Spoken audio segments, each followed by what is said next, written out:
Hey, salut à tous et à toutes, aujourd'hui on se retrouve pour un nouvel épisode de Thomas. Et oui, ça faisait un moment, et franchement l'occasion s'y prête bien, puisque je n'ai que les tomes 1 des mangas que je vais vous présenter, que ça fait un moment que je ne vous en ai pas présenté, et que je voulais reprendre un concept que j'avais déjà fait pour la maison Kana Édition, donc je vous mettrai la vidéo ici. Voilà, comme ça il y en a pour tous les goûts et ça vous permet de vous donner deux bons mangas qui sont sortis. Aujourd'hui on remet le couvert. Veuillez l'excuser, elle est en pleine rewatch de Légendes vivantes en ce moment. Elle ne s'en remet pas. Non mais c'est pas fini, oui. Arrête de te foutre de ma pomme. Are you deaf? Can you hear me? 'Cause I'm sick of it all. Always digging in my skin. Always pushing my back to the wall. In my eyes is a madness. Can't believe what I saw. And I'll be here laughing when you fall. And there's nothing to say, 'cause I'm already gone. You know I'm not like you. You were never wrong. Regarde grand frère, les peluches. La location est terminée.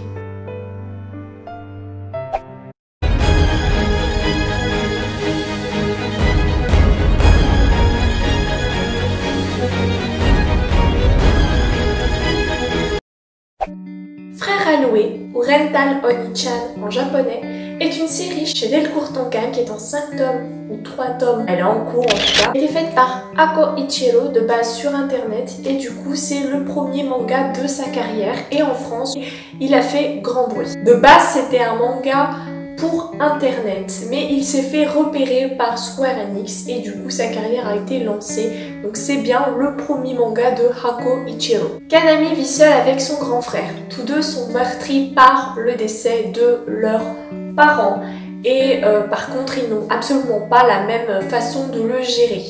Le grand frère se mue dans l'indifférence, dans l'agressivité, il parle mal à sa sœur, des fois il la frappe même.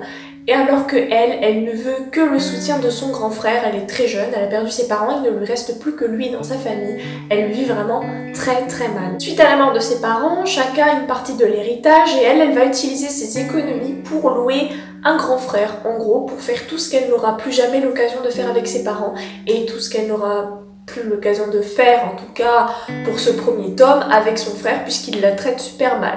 Elle cherche juste de l'affection. C'est en ce frère alloué là qu'elle va tout simplement pouvoir s'amuser et échapper pendant quelques heures au quotidien qu'elle a. Grand frère alloué, il lui paye à manger, il lui offre des peluches, il lui sourit et elle aussi elle sourit, elle vit bien pendant ces moments. Du moins jusqu'à ce que la sonnerie de son portable retentisse comme vous l'avez vu dans la petite intro cinématique et qu'elle doit rentrer chez elle et où son frère Kazutaka l'ignore totalement. Même quand elle essaie d'être gentille avec lui, elle lui achète par exemple une part de gâteau de flan et ça se transforme en pugilat. En plus de ça, à l'école, il y a des filles, des gosses de riches qui sont très pestouilles et qui l'embêtent, donc elle a vraiment personne à part ce grand frère là vers qui se tourner. Et vraiment, je suis vraiment...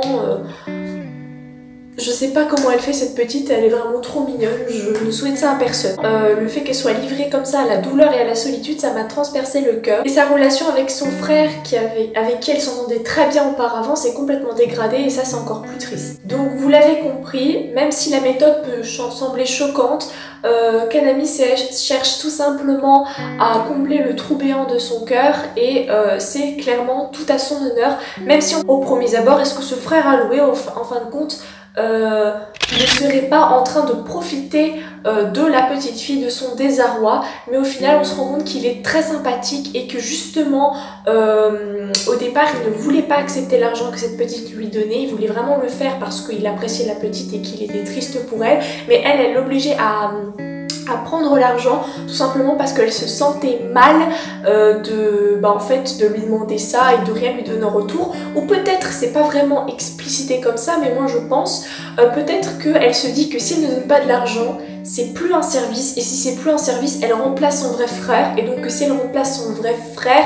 peut-être qu'elle n'arrivera jamais à avoir sa relation avec son frère, et que du coup elle a peur de perdre ça. Elle a un peu, comme on dit, les fesses entre deux chaises, et c'est vraiment très triste. On se rend compte aussi que ce frère alloué est vraiment inquiet pour elle, et dans ce tome-là, on se demande, est-ce que dans les tomes à venir, le vrai frère de notre héroïne, est-ce qu'il va pas finalement savoir qu'elle a un frère qu'elle loue, un frère de substitution? Est-ce que si c'est le cas, il va bien le prendre ou pas? Est-ce que ça va peut-être lui donner le déclic pour essayer de faire attention à sa sœur? Après tout, c'est l'aîné, les deux souffrent, alors pourquoi souffrirait-il tout seul et rajouterait de la peine à sa sœur? Vraiment des questions. Moi franchement, le domaine du deuil et le domaine familial, c'est un domaine qui m'intéresse beaucoup, surtout quand il y a une relation avec une petite sœur et un grand frère, parce que personnellement moi je suis l'aînée et j'ai toujours rêvé d'avoir un grand frère, donc moi je suis très friande de ces histoires. Ah aussi, le manga sur certains sites est classé comme étant tragique, alors peut-être de par le drame qui est arrivé à la petite fille et qu'elle vit au quotidien, mais clairement je crois que quand on dit tragique, ça veut dire que ça se termine mal par la mort du héros, comme c'était le cas dans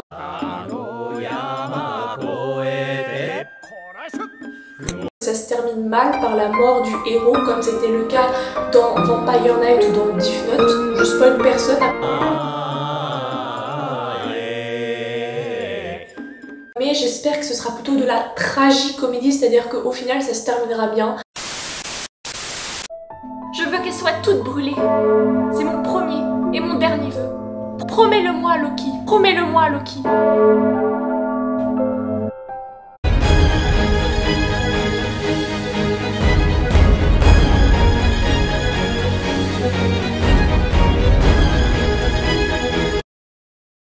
Est-ce que c'était pas cramé d'avance que je vous parle de la malédiction de Loki? Franchement, c'est de la dark fantasy. Et dès qu'il y a de la dark fantasy, moi je suis là.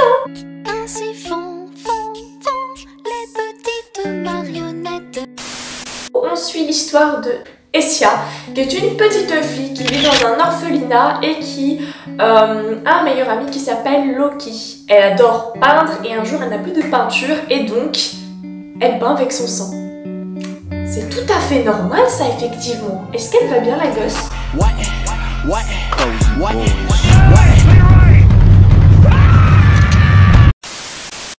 Non, parce que dans Mugen no Junin, je peux comprendre qu'il peigne avec du sang.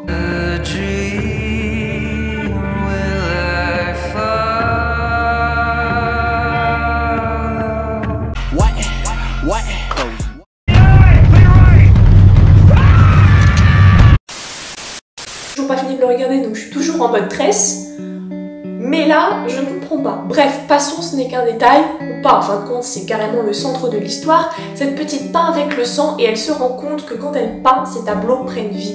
Et donc là, à l'orphelinat, ils disent « Ouah, c'est un don, etc. » Ils commencent à lui passer des commandes de peinture et au final, ça réalise les vœux des gens. Sauf que vous pensez bien que l'homme, au fond, est vil, et du coup, ça va finir par être détourné, et certaines personnes vont abuser, et les vœux vont se transformer en malédiction, et par exemple, on va avoir des tableaux qui vont se réveiller, qui vont tuer leur propriétaire, etc. Et très vite, on va désigner cette petite fille qui n'a rien demandé, qui voulait juste bien faire plaisir aux gens, et partager son art et son bonheur. On va la traiter de sorcière. Au bout d'un moment, elle est au bord de l'agonie, vous pensez bien, à force d'utiliser le sang,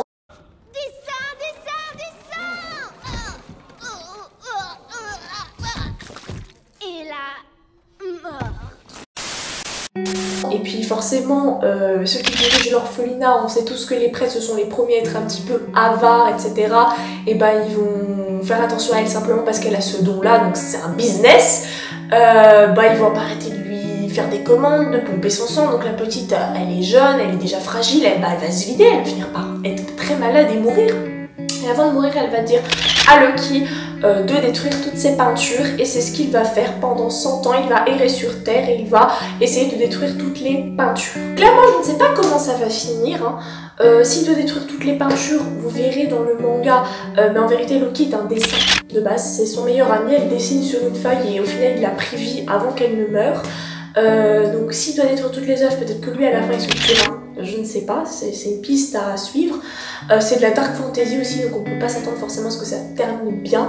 Mais c'est centré sur le thème de la peinture, et plus particulièrement de peinture maudite. On nous montre l'humanité dans toutes ses facettes, notamment les plus noires, l'avarice, la luxure, l'envie, la jalousie, la gourmandise. On voit Loki qui n'avait Dieu que pour elle. Elle voulait lui montrer que le monde était beau et au final il va haïr les humains à cause de ce qu'ils lui ont fait. Sa quête elle est assez sombre, elle est assez triste. En plus le thème est intéressant parce que les combats sont magnifiques et chaque tableau au final a un monstre qui prend vie, qui va retrouver son apparence originale. On va avoir des combats assez épiques et petit big up, petit point positif pour l'arme de Loki, un cadre de tableau, beaucoup d'émotions, on est très curieux à propos de la quête et aussi on a des décors qui sont très bien travaillés, qui ont pu par moments me faire penser à la beauté des décors de Arte qui m'a fait voyager. Clairement la malédiction de Loki m'a fait voyager et de par la quête ça m'a fait aussi penser à l'auteur In the End of the World, que j'en profite pour vous remettre ici, qui est un one-shot des éditions Shiba Edition, qui était vraiment un gros coup de cœur. Franchement je pense qu'il fait partie de mes mangas préférés et limite je regrette qu'il n'y ait pas de suite. Mais ça aussi j'ai déjà fait une vidéo donc je vous laisse aller la regarder. C'est un manga que j'ai adoré, il a été soigné très graphiquement, les tomes 1 et 2 étaient sortis simultanément mais j'ai pu m'en prendre qu'un seul. Le chara-design soigné aussi, l'histoire magnifique, un premier volume très sympathique qui est très prometteur pour la suite, également le premier titre du mangaka. La fin du premier tome nous donne clairement envie de signer pour la suite et j'espère me les procurer assez rapidement. La vidéo est achevée là. Clairement des deux j'ai préféré la malédiction de Loki tout simplement parce que la dark fantasy c'est plus mon délire. On peut pas comparer Frère Alloué et la malédiction de Loki clairement, mais si j'avais un petit coup de cœur plus ce serait vers la malédiction de Loki qui m'a vraiment conquise parce que c'est plus mon domaine puisque j'ai l'habitude de lire. Voilà donc cette vidéo est déjà terminée, j'espère qu'elle vous aura plu, vous connaissez les bails. En commentaire par contre n'hésitez pas à me dire qu'est-ce que vous voudriez que je présente dans le prochain tome 1 ou si vous avez des mangas que vous me recommandez à lire, ça me ferait très plaisir de savoir, d'avoir vos conseils. Voilà, sachant qu'en plus il y a bientôt des reviews, je vous fais un petit teasing, mais des reviews des mangas Demon Slayer, Eden Zero, Dragon Quest, des réactions aussi au chapitre de Heroes, mais évidemment ce sera condensé, donc ce sera un format assez court, mais il y aura plusieurs tomes, comme ça c'est pas très chiant, et ça peut être sympa à suivre. Sur ce, je vous dis, passez une bonne journée, passez une bonne soirée, Jana.